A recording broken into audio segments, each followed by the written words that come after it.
আসসালামু আলাইকুম। আরিবা কিউটি ব্লগে সবাইকে আমন্ত্রণ। আশা করি সবাই ভালো আছেন। আলহামদুলিল্লাহ, আল্লাহর রহমতে আমরাও ভালো আছি। এই তো আরিবাকে স্কুলের ভিতর ঢুকিয়ে দিয়ে আমি গেটে একটু দাঁড়াই, কারণ একটা সবজিওয়ালা মামাকে আসতে দেখতেছি। ভাবলাম যে ওনার কাছ থেকে কিছু সবজি নিয়ে নিই, কারণ শুক্রবার শনিবার 2 দিন বন্ধ, আর বের হব না। তাই ভাবলাম যে এই 2 দিনের জন্য কিছু সবজি নিয়ে নিই। আর এই মামার কাছে প্রায় সময় সবজিগুলো একদমই তাজা পড়ে, তাই এই তো ওনার কাছে চলে আসি সবজি নেওয়ার জন্য। আর প্রথমে কিন্তু ওনার কাছ থেকে জেনে নিচ্ছিলাম কোন সবজির কত দাম, সাথে কিন্তু আরেকজন গার্ডিয়ানও সবজি নিচ্ছিল। পরে এই তো উনি সবজিগুলোর দাম বলে, আর এই যে দেখেন একটা লাল শাকের মুঠা কিন্তু 40 টাকা করে। এখন কিন্তু শীতের সবজি বের হয়ে গিয়েছে, তারপরেও কিন্তু সবজির কত দাম। আগের যে সবজিগুলো বরঞ্চেষ্টা দাম কম ছিল, শীতের সবজির সাথে কিন্তু এখন সেই সবজিগুলোর দাম বেড়ে গিয়েছে।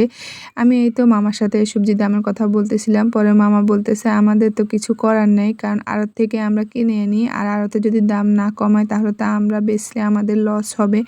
সে কথাগুলোও বলতেছিল। আসলে জানি না কেন জানি আমাদের দেশটাতে সব কিছুর দাম এরকম সবসময় বাড়তি থাকে, সিজনের সময়ও দামগুলো বাড়তি থাকে। পরে এই তো বেশি কথা আর বললাম না, মামার কাছ থেকে কিন্তু 2টা সবজি নিয়ে নিই। আর এই তো এখন কিন্তু গার্ডিয়ান শেডে এসে বসে যায়, কারণ আরিবাকে নিয়ে আমি সবসময় সকালে এসে তারপর ছুটি হলে আরিবাকে নিয়ে যাই। তারপরে এই তো গার্ডিয়ানরা আমরা সবাই যেখানে বসি ওখানে বসে থাকি। এখানে কিন্তু একটা লাউ আর 2 মুঠা লাল শাক নিয়েছিলাম। তারপরে এই তো কিছুক্ষণ পরে আরিবার ছুটি হয়ে যায়, আর আরিবাকে নিয়ে যখন গাড়িতে উঠি তখন তো আরিবার আজকে বেশ মন খারাপ, কারণ তাদের মূল্যায়ন পরীক্ষার কাগজ দিয়েছে, পাস মার্ক 49 উঠেছিল আর সে পেয়েছে 46.5। তাই কিন্তু তার একটু মন খারাপ। কারণ কি জানেন, আমার মেয়েটা কিন্তু কোনো কিছুই ভুল হয় না, শুধুমাত্র সে বর্ণগুলো সুন্দর করে লেখে না। তাদের স্কুলে কিন্তু বর্ণ লেখার উপরে অনেক জোর দেয়, বর্ণগুলো একদমই বইয়ের মতন হতে হয়। তাই আর এই কারণে কিন্তু আমি ওকে বকা দিচ্ছিলাম যে তুমি সুন্দর করে লেখো না, কারণ সে লিখতে গেলে দুষ্টুমি করতে করতে লিখে, আর সেই জন্য বর্ণগুলো সুন্দর হয় না। পরে এই তো বাড়িতে আসার পথে কিন্তু বোনকে দূর থেকে দেখতে পাই, তাই এই তো দৌড়ে বোনের কাছে চলে আসে।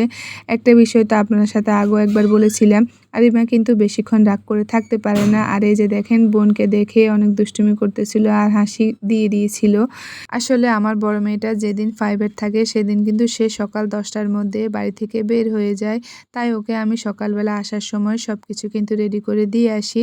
মাঝে মধ্যে এরকম আমাদের সাথে রাস্তায় দেখা হয়ে যায়, কিংবা আমরা আসার আগে কিন্তু সে চলে যায়। আর সেই জন্য কিন্তু আমি এখানে ওকেও জিজ্ঞেস করতেছিলাম যে সব কিছু ঠিক মতন নিয়েছি কিনা। পরে বলতেছে হ্যাঁ নিয়েছি। আর এই তো এখন কিন্তু মেয়ে চলে যাচ্ছে, আর আমরা কিন্তু বাড়ির দিকে চলে আসতেছিলাম। আর বাড়িতে এসে তো আরিবা এই তো নিজের পরীক্ষার কাগজটা খুলে বের করে দেখছে, এমন ভাব নিচ্ছে মনে হচ্ছে যে সে যে ভুলগুলো করেছে সেগুলো আর কোনো সময় করবে না, এইভাবে সে ভুলগুলো দেখতেছিল। আসলে কোনো লাভ নেই, যতই বুঝাই কিন্তু সে ঘুরে ফিরে দুষ্টুমি করে লিখে, আর বর্ণগুলো কিন্তু সুন্দর করে লিখে না, এলোমেলো করে লিখে। আচ্ছা বলেন তো, আমার মেয়ের মতো আপনাদের বাচ্চারাও কিন্তু এরকম করে কিনা কমেন্টে জানাবেন। আর আপনাদের কাছে আমাদের ভিডিওগুলো ভালো লেগে থাকলে লাইক কমেন্ট সাবস্ক্রাইব করে পাশে থাকবেন। আল্লাহ হাফেজ।